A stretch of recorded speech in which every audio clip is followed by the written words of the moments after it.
Hello everyone, welcome to सबका topper. आज हम लोग पढ़ेंगे क्लास 9 बायोलॉजी का जो फर्स्ट चैप्टर है आपकी साइंस का 5th chapter, that is the fundamental unit of life की फंडामेंटल यूनिट। और ये शायद आप लोगों को बायोलॉजी से फर्स्ट चैप्टर जो है आपको इंट्रोड्यूस किया जा रहा है। जब आप स्पेसिफिकली स्टडी करते हैं 9th में, तो ये फंडामेंटल यूनिट ऑफ लाइफ की जो हम स्टडी करते हैं, तो हमें सबसे पहले एक चीज़ पता होनी चाहिए कि आखिर हेडिंग क्या बता रही है। The fundamental unit of life, the fundamental unit of life जो है वो सेल है, और इसको फंडामेंटल बोला गया है। फंडामेंटल यूनिट ऑफ लाइफ और basic building block of body cell होती है। अब सेल का जो एक प्रोमिनेंट डेफिनेशन होती है वो ये होती है कि cell is the basic structural and functional unit of living organism. Living organism की structural, functional and basic unit. Basic इसीलिए हम बोलते हैं क्योंकि सेल ही डिवाइड करती है, and cell divides and make up tissues, organ system, organism, ये सारी चीज़ें सेल बनाती है, इसलिए हम उसको बेसिक बोलते हैं। ठीक है, बेसिक इसीलिए टर्म यूज़ किया जाता है।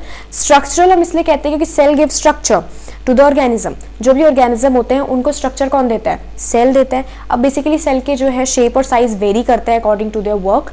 जो भी वो वर्क कर रहे होते हैं उस अकॉर्डिंग उनका जो है साइज और शेप वेरी करता है, लेकिन सेल स्ट्रक्चर देते हैं ऑर्गेनिज्म को, इसलिए हम उनको स्ट्रक्चरल बोलते हैं। फिर हमारे पास आता है फंक्शनल। सेल को हमने फंक्शनल क्यों बोला, जबकि वो तो इतनी बेसिक है, तभी भी हमने उसको एक फंक्शनल यूनिट बोला है। क्यों? Because cell divide and perform every function needed for our survival. जितने भी हमारे सर्वाइवल के लिए फंक्शंस की जरूरत होती है वो सेल ही परफॉर्म करती है। तो यहाँ पर हमने इतना समझ लिया। ठीक है, cells divide and perform every function needed for our survival. इसलिए ये एक डेफिनेशन बनती है सेल की कि cell is the basic structural and functional unit of living organisms. और इसी के बारे में हम इस चैप्टर में स्टडी करेंगे। इस चैप्टर को हम सब पार्ट्स में डिवाइड कर देंगे। फर्स्ट पार्ट में हम फर्स्ट टॉपिक को लेंगे, जो इसमें आपका I think discovery of cell and microscope है। तो हम इसको स्टार्ट करते हैं। While examining a thin slice of कॉक एक्चुअली होता है बार्क ट्री का। ठीक है, इसमें डेड सेल्स को जो है Robert Hooke saw that the कॉक resembled the structure of a honeycomb consisting of many little compartments. तो ये रॉबर्ट हुक का नेम सबसे ज़्यादा इंपॉर्टेंट है, इस पूरे चैप्टर में ही इंपॉर्टेंट है। और साइटोलॉजी जो बच्चे स्टडी करते हैं, सेल की जो स्टडी होती है उसको हम साइटोलॉजी कहते हैं। साइटोलॉजी को स्टडी करने वालों के लिए भी और हमारे लिए भी रॉबर्ट हुक का नेम जानना बहुत ज़रूरी है, क्योंकि यही फर्स्ट पर्सन है जिन्होंने कॉइन किया था सेल टर्म को। सो दैट द कॉक, उन्होंने देखा उस कॉक को, उनका सेल्फ डिज़ाइन था। मतलब ऐसा नहीं है कि माइक्रोस्कोप जो है वो कहीं बहुत ज़्यादा मॉडर्न था उस टाइम का, उनका अपने आप से उन्होंने जो है उसको इस्टेब्लिश किया था उस माइक्रोस्कोप को, जिससे कि वो उस सेल को ऑब्जर्व कर रहे थे। सो दैट द कॉक resembled the structure of a honeycomb के जैसा उसका जो है स्ट्रक्चर था, consisting of many little compartments, और उसमें बहुत सारे लिटिल कंपार्टमेंट्स थे। ये एक्चुअली हेक्सागोनल स्ट्रक्चर था जो उन्होंने देखा था। Cork is a substance which comes from the bark of a tree. This was in year 1665. इनका एयर भी इनके नाम के साथ याद करना होता है। रॉबर्ट हुक 1665, ये दोनों चीज़ें पूछी जाती है। Who coined the term cell and in which year? तो ईयर भी आपको याद होना चाहिए, 1665 में ही सेल का जो है डिस्कवरी हुआ है। When Hook made this chance observation through a self-designed microscope, ये बता दिया मैंने, सेल्फ डिजाइन था उनका माइक्रोस्कोप। अब इसको चांस ऑब्जर्वेशन क्यों कहा गया? चांस इसीलिए क्योंकि Robert Hooke was not determined to find out what cell was. वो इस तरह से डिटरमाइंड नहीं थे, एक्चुअली उनका एक ही चांस ऑब्जर्वेशन था। अपने सेल्फ डिजाइन माइक्रोस्कोप से ही उन्होंने सेल को किस तरह से डिस्कवर किया, लेकिन ये बहुत प्रोमिनेंट हो गया फिर आगे चलकर सेल जो है बायोलॉजी के लिए। और आज भी हम सेल को यूज करते हैं, सेल वर्ड ही यूज किया जाता है। Cell in Latin stands for a little room. अगर हम सेल की बात करें तो इसको लेटिन में एक लिटिल रूम के लिए इसको यूज़ किया जाता है, और इसीलिए इसका नाम जो है वो पड़ा, क्योंकि वो कंपार्टमेंट जैसा जो है दिखाई देता था cell. This may seem to be a very small and insignificant incident, but it is very important in the history of science. Small और insignificant इसलिए बोला गया क्योंकि ये रॉबर्ट हुक की चांस ऑब्जर्वेशन थी, लेकिन साइंस में इसका बहुत ज़्यादा इंपॉर्टेंस जो है बढ़ गया, और बढ़ गया बहुत इंपॉर्टेंट था ये साइंस के लिए, हम लोगों के लिए जानना कि व्हाट सेल इज़, और ये हमें रॉबर्ट हुक ने जो है प्रोवाइड किया, तो इसीलिए इनका नाम इंपॉर्टेंट है। This was the very first time that someone had observe that living things appear to consist of separate units. पहले हमें ये पता ही नहीं था कि लिविंग थिंग्स के अंदर सेपरेटली यूनिट्स प्रेजेंट है। बाद में जब ये पता चला तभी हमें ये चीज़ पता चली, लोगों को ये चीज़ पता चली, किसी को भी ये चीज़ पता चली कि एक ऑर्गेनिज्म की बॉडी छोटे छोटे यूनिट्स को मिला करके बनी है। पहले ये चीज़ किसी को पता ही नहीं थी। Consist of separate units. The use of the word cell to describe these units is used till this day in biology. अब हम जानते हैं कि बायोलॉजी में अभी तक ये चीज़ जो है यूज़ की जाती है, सेल वर्ड हम यूज़ करते हैं, और इसकी स्टडी को साइटोलॉजी कहते हैं, भी आप याद रखना। सेल की स्टडी को साइटोलॉजी कहते हैं, साथ साथ में आपको बता दिया है मैंने ये भी। Let us find out about cells, what are living organisms made up of. अब यहाँ पे कुछ एक्टिविटी दी है, एक तो अनियन पील एक्टिविटी होगी आपकी, ठीक है, जिसमें आप टेम्पररी माउंट क्रिएट करोगे अनियन पील का, ठीक है। तो उसमें आप एक्चुअली सेल को देखोगे कैसा होता है।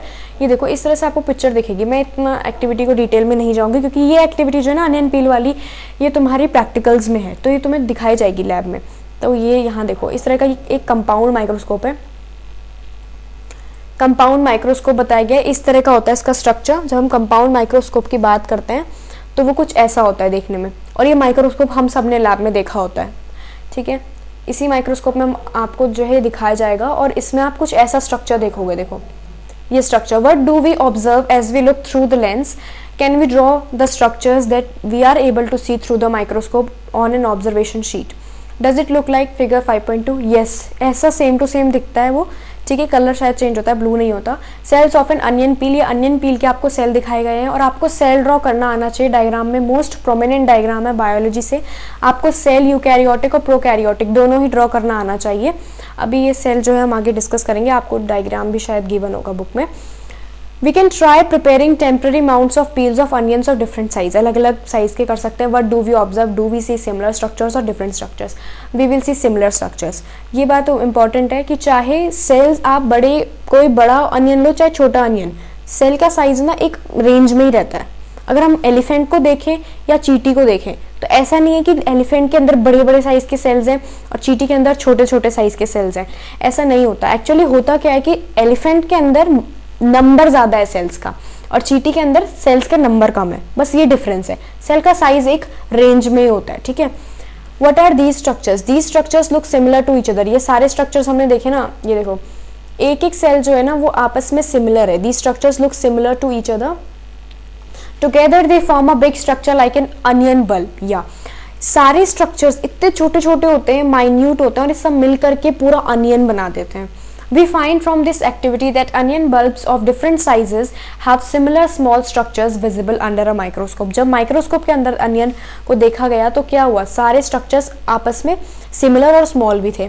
The cells of the onion peel will all look the same. सारे सेल्स जो हैं अनियन की पील के, वो सबके सारे सेल्स जो है एक जैसे दिखेंगे regardless of the size of the onion they came from. और साइज इसमें वेरी नहीं करेगा। मैंने बता दिया था कि साइज से डिफ्रेंशिएट नहीं कर सकते। एलिफेंट और आंट दोनों में सेल का साइज जो है वो बराबर रहेगा, नंबर्स में चेंजेस आते हैं, एलिफेंट में ज्यादा नंबर में और आंट में कम नंबर में। These small structures that we see are the basic building units of the onion bulb. Basic building क्या है, सेल्स है, अनियन बल्ब के सेल्स हैं। These structures are called cells. Not only onions but all organisms that we observe around are made up of cells. सारे ही organism cell से बने होते हैं। Not only onions, all organisms are made up of cell. जिस तरह से हम chemistry में एटम्स को मानते हैं ना, उसी तरह से बायोलॉजी में हम सेल्स को मानते हैं। However, there are also single cells that live on their own. हाँ, सिंगल सेल जैसे कि अमीबा वगैरह के हम स्टडी करते हैं तो उसमें सिंगल सेल आते हैं। सिंगल सेल, वन सेल ही उनके लाइफ के सारे प्रोसेस को कैरी करने के कैपेबल होता है। वो यूनिसेलुलर ऑर्गेनिजम्स कहलाते हैं। उनकी बॉडी में डिवीजन ऑफ लेबर नहीं होता, ये अभी हम आगे पढ़ेंगे, ठीक है। डिवीजन ऑफ लेबर मतलब उनकी बॉडी का जितना भी काम है ना, जैसे हमारी बॉडी में डाइजेशन, एक्सक्रीशन, हर एक वर्क के लिए ऑर्गन सिस्टम्स होते हैं अलग, है ना। डाइजेस्टिव सिस्टम हो गए, एक्सक्रीटरी सिस्टम हो गए, लेकिन उनकी बॉडी में एक मतलब ये इस तरह से हमारा लेबर डिवाइडेड है, वर्क जो है वो डिवाइडेड है। तो लेकिन उनकी बॉडी जो होती है जिनमें वन सेल होता है, उनका वन सेल ही कैपेबल होता है सब काम करने में। लेबर का डिवीजन उनके में नहीं होता, वर्क का कोई डिवीजन नहीं होता, एक ही सेल सारा काम करता है। इसको थोड़ा सा पढ़ लेते हैं, मोर टू नो, ये हमें पता होना चाहिए। Cells were first discovered by Robert Hooke in 1665. He observed the cells in a cork slice with the help of a primitive. Primitive मतलब पुराना, उनका सेल्फ डिजाइन माइक्रोस्कोप प्रिमिटिव था। और लुविन हुक जो है with the improved microscope discovered the free living cells in pond water for the first time. अगर हम बात करें लिविंग सेल्स की, है ना, अभी हमने क्या देखा कि सेल्स को तो रॉबर्ट हुक ने ही डिस्कवर कर लिया था, है ना। सेल्स को किसने डिस्कवर कर दिया था, रॉबर्ट हुक ने डिस्कवर कर दिया था। तो हमने लुविन हुक को क्यों डिस्कस किया, लुविन हुक इसलिए क्योंकि इन्होंने लिविंग सेल्स को और उन्होंने किसको, रॉबर्ट हुक ने जो है डेड सेल्स को डिस्कवर किया था। कॉक में डेड सेल्स थे और ये इनका फुल नेम जो है ना वो है एंटोनी वैन लुविन हुक, इनका फुल नेम, डच साइंटिस्ट है एक्चुअली। तो इन्होंने जो है डिस्कवर किया था लिविंग सेल्स को, पॉन्ड वाटर में इन्होंने स्टडी किया था। इनका माइक्रोस्कोप जो था वो ज़्यादा बेटर था as compare to Hooke microscope. Then Robert Brown, इनका नाम भी बहुत इंपॉर्टेंट है। रॉबर्ट ब्राउन ने डिस्कवर कर दिया था न्यूक्लियस, ठीक है, इन्होंने न्यूक्लियस को सेल में डिस्कवर किया था, किसने? रॉबर्ट ब्राउन ने। फिर पुरकिंजे का नाम आता है, तो जो पुरकिंजे जो है ये एक्चुअली इनका फुल नेम जेई पुरकिंजे है। इन्होंने जो है 1839 में कॉइन किया था टर्म प्रोटोप्लाज्म। अभी प्रोटोप्लाज्म नहीं समझ में आएगा, for the fluid substance of the cell. Protoplasm जो है अभी समझ नहीं आएगा, ये प्लाज्मा मेम्ब्रेन के अलग अलग वो हैं। प्रोटोप्लाज्म एक्चुअली न्यूक्लियोप्लाज्म और साइटोप्लाज्म को जब कंबाइन करके बताते हैं तो उसको एक तरह से हम प्रोटोप्लाज्म कहते हैं। ये अभी आ जाएगा नीचे जब हम पढ़ेंगे ना, ऑर्गेनेल्स के बारे में स्टडी करेंगे तो प्रोटोप्लाज्म आपको समझ में आ जाएगा। उसके लिए आपको जो है आगे तक देखना होगा, नेक्स्ट वीडियोस को भी देखना होगा, तब आएगा समझ में। अभी मैं इतना बता देती हूँ कि बस प्रोटोप्लाज्म जो है साइटोप्लाज्म और न्यूक्लियोप्लाज्म को मिला करके बताया जाता है। The cell theory that all the plants and animals are composed of cells and the cell is the basic unit of life was presented by two biologists, Clade and Schwann। अब ये याद रखना सेल थ्योरी को किसने, और cell theory important है, book में I think है, और सेल थ्योरी सबसे ज़्यादा इंपॉर्टेंट है, बहुत इंपॉर्टेंट है, और वायरसेस जो है एक्सेप्शन है सेल थ्योरी के, ठीक है। अभी हम सेल थ्योरी को भी डिस्कस करेंगे। क्लेडिंग और स्क्वैन ये दोनों के दोनों बायोलॉजिस्ट ने जो है साथ में मिलकर के सेल थ्योरी को प्रपोज किया था, ठीक है। इसके बाद हमारे पास आगे आता है the cell theory was further expanded by Virchow. हाँ, ये इन्होंने भी सजेस्ट किया था सेल्स में, इनका जो सजेशन रहा है सेल्स में, इसको भी एक्सेप्ट किया गया सेल थ्योरी में कि all cells arise from pre existing cells. जितने भी सेल्स हैं वो प्री एग्जिस्टिंग सेल्स से, है ना। उनके इन्होंने रिप्रोडक्शन के बारे में बताया था कि एक सेल कैसे रेप्लिका प्रोड्यूस करती है अपनी, तो किस तरह से एक सेल से ही और सेल्स बन जाते हैं। मतलब रिप्रोडक्शन तो नहीं कह सकते, लिविंग तो है, पर उनका एक्चुअली हम रिप्रोडक्शन तो नहीं बोलेंगे इसमें, लेकिन रेप्लिकास किस तरह से प्रोड्यूस होती है वो उन्होंने बताया था। With the discovery of the electron microscope in 1940 it was possible to observe and understand the complex structure of the cell and its various organelles। तो बाद में जब इलेक्ट्रॉन माइक्रोस्कोप जो होता है उसका रिजोल्यूशन पावर बहुत ज़्यादा होता है, तो उसके बाद जो है हमने बहुत सारी चीज़ स्टडी की सेल के बारे में, सेल एंड वेरियस ऑर्गेनल्स के बारे में। ऑर्गेनल्स जो सेल के अंदर अलग अलग माइटोकॉन्ड्रिया, राइबोसोम्स वगैरह होते हैं, उनको हम ऑर्गेनल्स कहते हैं। इसके साथ में एक और चीज़ मैंने साइटोलॉजी बता दी, that is the branch of science which deals with studying of cells, that is called cytology. The invention of magnifying lenses led to the discovery of the microscopic world. जैसे जैसे हमने देखा मैग्नीफाइंग लेंसेज आते गए, microscopic world develop होता गया। जब lenses आए मैग्नीफाइंग, तो उसके बाद हमने माइक्रोस्कोपिक लेवल पर स्टडी करना स्टार्ट किया माइक्रोब्स वगैरह की।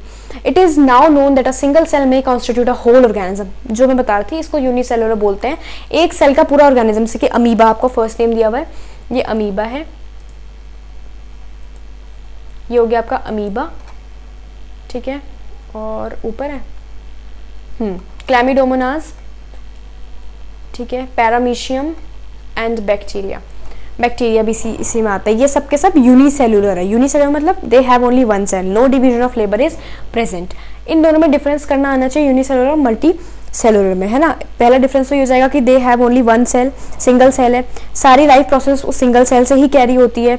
स्मॉलर होते हैं साइज में ये लोग, मतलब ये ऑर्गेनिजम्स जो होते हैं वो स्मॉलर होते हैं साइज में, और इनकी लाइफ स्पैन भी शॉर्ट होती है क्योंकि इनका एक ही सेल होता है ना, और एक डैमेज होने से सेल के इनका कंप्लीट जो है डेथ हो जाती है ऑर्गेनिज्म की। और रिप्रोडक्शन जो होता है इनका, that also consumes a single cell, उसमें भी सिंगल सेल ही कंज्यूम होता है। उसके साथ ही साथ ये आपका हो गया क्लैमिडोमोनास, एल्गे, यूग्लिना, ये सब इसके एग्जांपल्स होते हैं। These organisms are called unicellular, uni mean single. On the other hand many cells group together in a single body and assume different functions in it to form various body parts in multicellular organisms such as some fungi, plants and animals. ये सब आपके इसमें आ जाते हैं multi cellular, more than one, जिसमें हम भी आते हैं, ठीक है, मोर देन वन। और जो यूनिसेलुलर होते हैं उनमें कोई ऑर्गन सिस्टम वगैरह प्रेजेंट नहीं होते। मल्टी सेलुलर में ऑर्गन सिस्टम, बहुत सारे डिफरेंसेस हैं, 4-5 डिफरेंसेस मैक्सिमम हमें याद होने चाहिए। उसके बाद can be find out names of some more unicellular organisms. हाँ, यूग्लिना हो गया जैसे आपका, ये भी एक यूनिसेलुलर ऑर्गेनिज्म है, और भी बहुत सारे होते हैं यूनिसेलुलर ऑर्गेनिजम्स। ज़्यादातर बैक्टीरियाज जितने होते हैं वो यूनिसेलुलर होते हैं। Every multicellular organism has come from a single cell. How? Cells divide to produce cells of their own kind. All cells thus come from pre-existing cells. ये हमारा जो है ये सेल थ्योरी को, ये भी सेल थ्योरी ने से एक्सेप्ट कर रखा है। हर ऑर्गेनिज्म जो है वो एक सेल से आता है, और ये हमारे लिए बहुत फैसिनेटिंग है जानना कि जो एक ऑर्गेनिज्म, जो ह्यूमन बीइंग भी बनता है ना, वो भी एक सेल से बनता है। एक सेल्स जो है वो बहुत जल्दी जल्दी जो अपना रेप्लिका प्रोड्यूस करती है, सेल्स प्रोड्यूस करती है ऑफ देयर ओन काइंड, और इस कारण से ये होता है। और ये चीज़ सेल थ्योरी में ये भी चीज़ इंक्लूड होती है कि मल्टी सेलुलर ऑर्गेनिजम्स जो होते हैं, they are also compose of, firstly जो है उनके पास वन सेल ही होता है, उसके बाद जो है मैनी सेल्स होते हैं। तो वन सेल से ही बिगनिंग होती है सबकी। अब यहाँ पे एक्टिविटी कुछ दे रखी है, ये अनियन पील से ही रिगार्डिंग कुछ एक्टिविटी। अब हम आगे आते हैं, देखो Some organisms can also have cells of different kinds. Look at the following picture. It depicts some cells from the human body. Human body का सेल है स्मूथ मसल सेल. ये हमारे स्मूथ मसल सेल्स जो होते हैं, unstriated sales होते हैं, ये एक्चुअली हम स्टडी करेंगे. ये आपके टिश्यूज चैप्टर में आएगा, ठीक है, स्मूथ मसल सेल्स के बारे में. इसको हम नेक्स्ट चैप्टर में स्टडी करेंगे. अभी पिक्चर देख लो बस. ब्लड सेल्स हमें पता है, RBC, WBCs जो होते हैं. नर्व सेल इस तरह के होते हैं, ठीक है, नर्व सेल्स होते हैं हमारे जो. ओवम, ठीक है, वो इस तरह का होता है.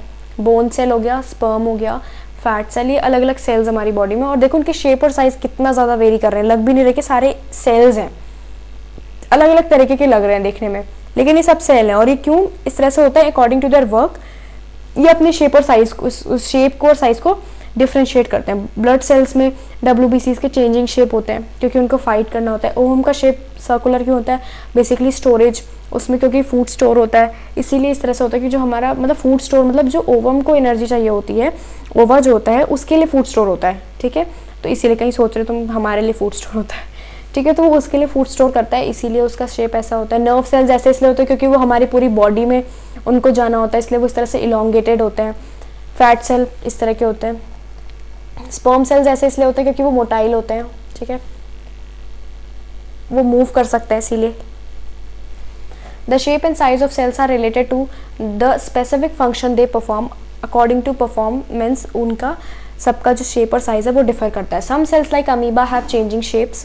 अमीबा का चेंजिंग शेप होता है बेसिकली क्योंकि उसका फीडिंग हैबिट ऐसा होता है ना कि उसकी पूरी बॉडी में जहाँ से उसे खाना मिलता है उधर को क्लिंग हो जाता है, उधर को पूरा मतलब उसको कवर कर लेता है उस फूड को. तो इस अकॉर्डिंगली उसका शेप जो है चेंज होता रहता है अमीबा का.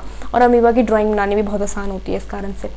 In some cases, the cell shape could be more or less fixed and peculiar for a particular type of cell. For example, nerve cells have a typical shape. इस तरह से कहीं कहीं सेल के शेप जो है fixed होते हैं, ज़्यादा भी होते हैं, कहीं कम भी होते हैं. तो जिस तरह से हम नर्व सेल्स को देखते हैं उनका अपना एक टिपिकल शेप है, वो चेंज नहीं होता. Each living cell has the capacity to perform certain basic functions that are characteristic of all living forms. हर एक सेल में जो है एक कैपेसिटी होती है कि वो उस तरह के वर्क कर सकता है, उस तरह के फंक्शंस को परफॉर्म कर सकता है जो लिविंग फॉर्म्स का कैरेक्टरिस्टिक है, वो हर सेल कर सकता है. उनके अंदर ऐसी कैपेसिटी होती है. How does a living cell perform these basic functions. अब हम अगर देखें कोई लिविंग सेल है, डेड सेल की यहाँ बात नहीं होगी, लिविंग सेल्स की बात होगी. तो लिविंग सेल हमारे फंक्शंस को कैसे परफॉर्म करता है? तो हमें तो पता है कि उनमें डिवीजन ऑफ लेबर होता है ना, वो ऑर्गेनाइज हो जाते हैं और फिर अलग अलग सिस्टम बनाते हैं. Tissue system, sorry not tissue system, जैसे ऑर्गन सिस्टम हो गया, ऑर्गेनिज्म हो गया, ऑर्गन हो गया, इस तरह से अलग अलग वो बन जाते हैं उनके. We know that there is division of labour in multicellular organisms such as human beings. Division of labour यही है कि एक्सक्रीटरी सिस्टम डिफरेंट वर्क करेगा, डाइजेस्टिव सिस्टम डिफरेंट वर्क करेगा. This means that different parts of the human body perform different functions. Different parts जो है human body के वो अलग अलग फंक्शंस को कैरी ऑन करेंगे. The human body has a heart to pump blood, a stomach to, ये organs है, ये ऑर्गन लेवल पे आपको बताया जा रहा है. मैंने ऑर्गन सिस्टम लेवल पे बताया, ऑर्गन लेवल पर जैसे कि हार्ट का अलग वर्क है, स्टमक का अलग वर्क है. Division of labour is also seen with a single cell in many cases. In fact, each such cell has got certain specific components within it known as cell organelles. अच्छा, अभी हमने क्या देखा कि हमने ऑर्गन्स में कर दिया डिवीजन ऑफ लेबर. अगर हम बहुत नीचे लेवल पर आए, लोअर लेवल पर स्टडी करें, तो एक सेल के अंदर भी डिवीजन ऑफ लेबर होता है. एक छोटा सा सेल जो हमारे लिए छोटा सा काम करता है, उसके फंक्शन के लिए भी डिवीजन ऑफ लेबर होता है. और वो क्यों? उसके अंदर ऑर्गेनल्स होते हैं. उसका डिवीजन ऑफ लेबर कौन करता है? उसके अंदर जो प्रेजेंट ऑर्गेनल्स होते हैं, मतलब उसके अंदर भी कुछ पार्ट्स होते हैं जो अलग अलग काम करते हैं और मिल करके सेल का एक काम होता है. ठीक है, जैसे हमने देखा ना, हमारा ऑर्गन सिस्टम कोई भी ले लो, डाइजेस्टिव सिस्टम में हर एक ऑर्गन का अलग अलग पार्ट है, स्टमक का अलग वर्क है, और सारा कुछ मिला करके जो है हमारा पूरा डाइजेस्टिव सिस्टम तैयार होता है. उसी तरह से सेल में जो है अलग अलग ऑर्गेनल हैं और सारे ऑर्गेनल मिल करके सेल का बेसिक फंक्शन परफॉर्म करते हैं. और उसके कारण जो है सेल का बेसिक फंक्शन परफॉर्म हो जाता है क्योंकि हर एक ऑर्गेनल अपना अपना काम करता है. Each kind of cell organelle performs a specific functions just making new material in the cell, clearing up waste material जो कि लाइसोसोम का काम होता है from the cell, and so on. A cell is able to live and perform all its functions because of these organelles. इसी organelles के कारण जो है सेल अपना सारा वर्क कर पाता है. These organelles together constitute the basic unit called the cell. इन्हीं से पूरा सेल जो है वो बना हुआ होता है. It is interesting that all cells are found to have the same organelles no matter what their function is और what organism they are found in. ये बताया गया कि सारे सेल्स जो हैं उनमें सारे सेम ऑर्गेनल्स होते हैं. ये मैटर नहीं करता कि उनका क्या काम है और किस ऑर्गेनिज्म में. जो अगर हम मल्टीसेलुलर ऑर्गेनिजम्स की बात करते हैं तो जो ऑर्गेनल्स हमारे पास होंगे वही ऑर्गेनल्स एनिमल्स जो दूसरे होते हैं उनके पास भी होंगे. ठीक है, तो ये चीज़ आपको बताई गई है इसमें. अभी जो सेकेंड पार्ट है, what is cell made up of, what is the structure organisation of a cell, ये हम जो है सेकेंड वीडियो लेक्चर में स्टडी करेंगे। तब तक के लिए थैंक यू। अगर आपको वीडियो अच्छी लगी होगी तो लाइक करें and do subscribe to our channel to stay connected with us. Thank you very much.